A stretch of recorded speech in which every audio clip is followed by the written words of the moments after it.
আসসালামু আলাইকুম। মালয়েশিয়া প্রবাসী আমাদের বাংলাদেশে ভাই বোনরা আছেন, আপনাদের জন্য একটা খুব বড় সুখবর আছে। আপনারা হয়তো ইতিমধ্যে খবরটা পেয়েছেন, তবু আবার কনফার্ম করছি। ওয়ালাইকুম আসসালাম স্যার, আর সুখবর দিয়েন না, আমরা জানি, আমরা সুখবরটা পাইছি স্যার।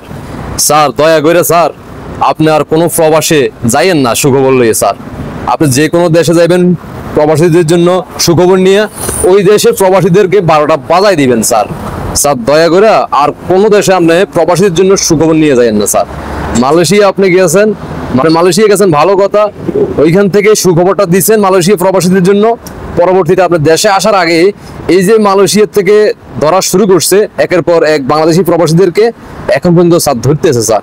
স্যার আপনি সুখবরটা দেওয়ার পরবর্তীতে আর কোনো নিউজ কি আপনার চোখে পড়ছে কিনা স্যার? আপনারা কেউ স্যাররা ফরওয়ার্ড করে ফাটাই দিয়েন স্যাররে, স্যারা কিন্তু আবার এখন দেখতে আছে না, কারণ স্যারা তো সুখবর দিয়ে দিছিল প্রবাসীদেরকে 12টা বাজায় দিতে আছে স্যারে।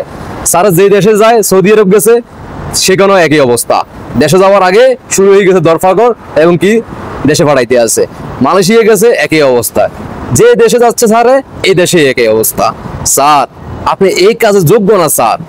স্যার আপনি কোন কাজে যোগ্য জানেন?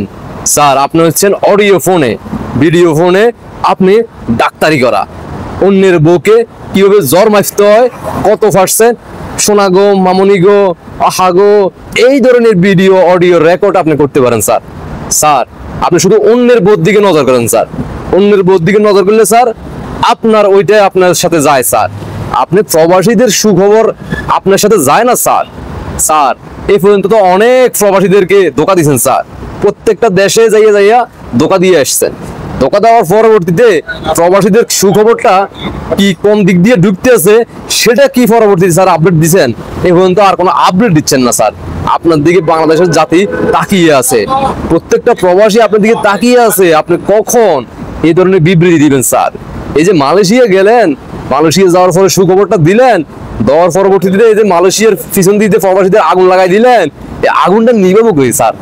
সৌদি আরব আসছেন, সৌদি আরব আইসা উমরা হজ করতে আসছেন, আইসা এখানেও একটা মিথ্যা কথা বলে গেলেন যে আপনার ডাকে সৌদি সরকারে 1800 কতজন লোকরে ছাইড়ে দিছে স্যার। এ পর্যন্ত আমরা এখন পর্যন্ত একটা প্রবাসী ভাই এখন পর্যন্ত অনলাইনে বলে নাই যে আমি আসিফ নজরুলের কারণে আমাকে জেল থেকে ছেড়ে দিছে, আমরা এখন দেশে যাইতেছি অথবা দেশে চলে আসছি। স্যার এই বাটপারি সিটারি আর কতদিন চলবো স্যার? হ্যাঁ, বাংলাদেশের মানুষদেরকে আর কত ধোঁকা দিবেন স্যার? স্যার সকল কিছু বাদ দেন, যা কিছু হয়েছে হয়েছে, আপনি শুধু অন্যের উপর চিকিৎসা নিয়ে আপনি একটু চেষ্টা করেন স্যার। ভারতীয় 26 লাখ সেনাবাহিনী, ওদেরকে খুঁজে বার করেন স্যার। না হলে 2 দিন পর পরে যে আপনারে 26 লাখ ভারতীয়রা ঘেরাও দেয়, সামনের পিছন দিয়ে গেট দিয়ে বাইর হন, ঢোকেন সামনের গেট দিয়া, বাইর হন পিছনের গেট দিয়ে। স্যার আপনি পিছনের জন্য এত পাগল কেন স্যার? এটাও বাঙালি জাতি জানতে চায় স্যার। স্যার আর কোন প্রবাসী দয়া করে, বাংলাদেশের প্রত্যেকটা প্রবাসী যে কোনো দেশে যাইতেছে অথবা আপনি যে কোনো দেশে যাইবেন, প্রবাসীর সুখবর নিয়ে যাইয়েন না স্যার। আপনি শুধুমাত্র অন্যের বইকে কিভাবে অনলাইনে অডিও ভিডিও ফোনে সার্ভিস দেওয়া যায় সেটার দিকে আপনি চিন্তা করেন স্যার। আশা করি বুঝতে পারছেন স্যার। ধন্যবাদ, আল্লাহ হাফেজ, ইনকলাব জিন্দাবাদ, পাকিস্তান জিন্দাবাদ। যে কোনো মুহূর্তে হয়ে যাবেন জয় বাংলা। সময়ে বলে দিবে আপনার মাথার চুল থাকে কিনা, কপালে কালো দাগ আরো পড়ে কিনা। দেখা হবে প্রিয় রাজাকার। আল্লাহ হাফেজ।